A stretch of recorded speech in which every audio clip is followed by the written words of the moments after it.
শৃঙ্খলা, দেশপ্রেম ও নেতৃত্ব বিকাশের আরেক নাম Bangladesh national cadet corps BNCC.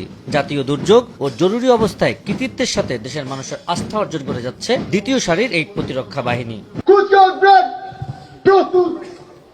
রোববার দুপুরে আশুলিয়ার বাইপাইলে বিএনসিসির ট্রেনিং একাডেমিতে ছিল বার্ষিক কেন্দ্রীয় ক্যাম্পিং এর সমাপনী কুচকাওয়াজ। এতে প্রধান অতিথি ছিলেন বিমান বাহিনী প্রধান air chief marshal Hasan Mahmud Khan. এছাড়া বিএনসিসির মহাপরিচালক আবু সঈদ আল মসুদ সহ সশস্ত্র বাহিনীর ঊর্ধ্বতন কর্মকর্তাবৃন্দ। দৃষ্টিনন্দন প্যারেডের মধ্য দিয়ে আয়োজিত হয় সমাপনী কুচকাওয়াজ। ঢোল ও বাদ্যযন্ত্র বাজিয়ে রাঙিয়ে তোলা হয় অনুষ্ঠান স্থল। এ সময় বিমান বাহিনী প্রধান প্যারেড গ্রাউন্ড ঘুরে দেখেন। কুচকাওয়াজ শেষে ক্যাডেটদের মাঝে পুরস্কার বিতরণ করে সুশৃঙ্খল কার্যক্রমের প্রশংসা করেন বিমান বাহিনী প্রধান। বলেন, প্রশিক্ষণ ও দেশপ্রেমের মাধ্যমে দক্ষ নাগরিক হিসেবে দেশ গঠনের নেতৃত্ব দেবে এই ক্যাডেটরাই। বিএনসিসি দেশের বিভিন্ন প্রয়োজনে এবং দুর্যোগকালে মানুষের পাশে দাঁড়িয়েছে।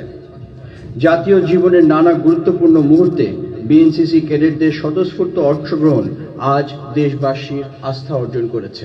এ সময় সশস্ত্র বাহিনী দেশ ও জাতির কল্যাণে, দেশের সার্বভৌমত্ব রক্ষায় এবং যে কোনো সংকটে জনগণের পাশে থেকে নিষ্ঠা ও পেশাদারিত্বের সঙ্গে কাজ করে যাচ্ছে বলেও মন্তব্য করেন হাসান মাহমুদ খান। বাংলাদেশ সশস্ত্র বাহিনী সবসময় দেশ ও জাতির সেবায় নিয়োজিত।